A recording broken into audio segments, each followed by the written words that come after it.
हर महादेव। आज हम इस वीडियो में पिंडदान विधि से जुड़ी सभी परेशानियों का हल बताएंगे।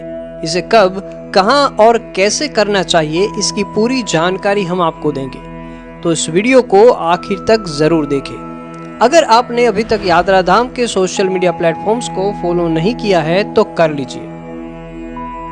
पिंडदान विधि आप ऑनलाइन और ऑफलाइन दोनों माध्यम से करवा सकते हैं, जिसकी बुकिंग आप yatraadham.org से कर सकते हैं।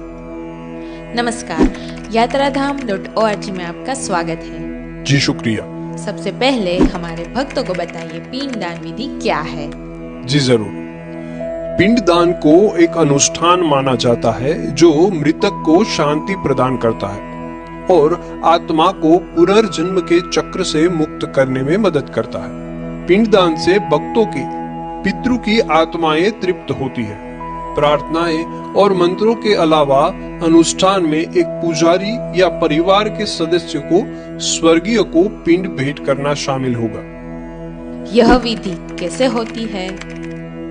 आमतौर पर स्वर्गीय आत्माओं का प्रतिनिधित्व करने के लिए घी, दूध, तिल और शहद जैसे अन्य पवित्र पदार्थों के साथ मिश्रित चावल की गोलियां चढ़ाना शामिल होता है, जिसकी पिंड के स्वरूप में पूजा होती है। अनुष्ठान आमतौर पर सबसे बड़े बेटे या परिवार के किसी अन्य पुरुष सदस्य द्वारा किया जाता है। सबसे पहले भक्तों के नाम पर संकल्प लिया जाता है, फिर भक्तों द्वारा चावल के गोले का निर्माण किया जाता है और फिर पंडित जी मंत्रोच्चार और प्रार्थना के साथ उस चावल के गोले को भक्त के पितृ को अर्पित करते हैं।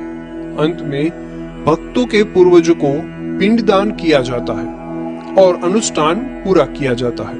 पूजा के एक भाग के रूप में जरूरतमंदों को भोजन, कपड़े या धन दान करना भी आम है। पिंडदान विधि से क्या लाभ होता है? इससे परिवार के बाकी सदस्यों को भी लाभ मिलता है। ऐसा माना जाता है कि पिंडदान करने से पूर्वजों की तरफ से सुरक्षा और आशीर्वाद मिलता है। जब परिवार अपने स्वर्गीय प्रियजनों को पिंडदान देता है तो मृत्यु के बाद भी पृथ्वी पर मौजूद आत्माओं को शांति मिलती है। पिंडदान लोगों के जीवन को सफल, शांतिपूर्ण और समृद्ध बनाता है। पिंडदान करने से इन पैतृक ऋणों को कम करने और परिवार पर किसी भी तरह के नकारात्मक प्रभाव को दूर करने में मदद मिलती है। हमारे भक्तों को पिंडदान विधि का महत्व बताइए।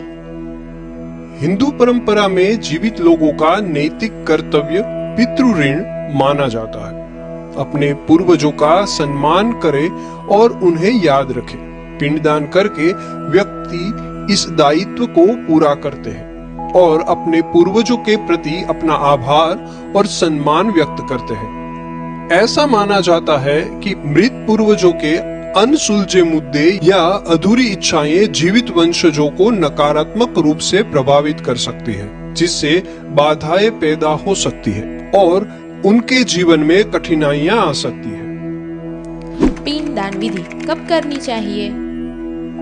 आमतौर पर हिंदू परंपराओं के अनुसार शुभ माने जाने वाले विशिष्ट समय के दौरान किया जाता है, जैसे कि पितृपक्ष अवधि, जो हिंदू चंद्रमा भाद्रपद आमतौर पर सितंबर में आता है।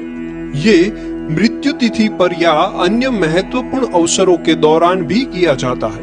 यह अवधि वर्ष के किसी भी दिन मुहूर्त के अनुसार भी की जा सकती है।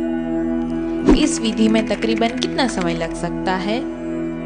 पिंडदान विधि में लगभग 1 घंटे का समय लगता है। यह विधि हम किन किन जगहों पर करवा सकते हैं? यह विधि अक्सर नदियों जैसे पवित्र जल किनारों के पास आयोजित किया जाता है। विशेष रूप से वाराणसी, हरिद्वार, गया, प्रयागराज और रामेश्वरम जैसे पवित्र स्थानों पर करवाया जाता है। हालांकि इसे घर पर या मंदिरों में भी किया जा सकता है। हमारे भक्तों को पिंडदान विधि से जुड़ी जानकारी देने के लिए आपका शुक्रिया। धन्यवाद। पिंडदान विधि की बुकिंग आप yatraadham.org के माध्यम से कर सकते हैं, जिसकी लिंक डिस्क्रिप्शन में दे दी गई है। और अगर आपने अभी तक यात्रा धाम के सोशल मीडिया प्लेटफॉर्म को फॉलो नहीं किया है तो कर लीजिए। जिससे सारी जानकारी आपको समय पर मिलती रहेगी।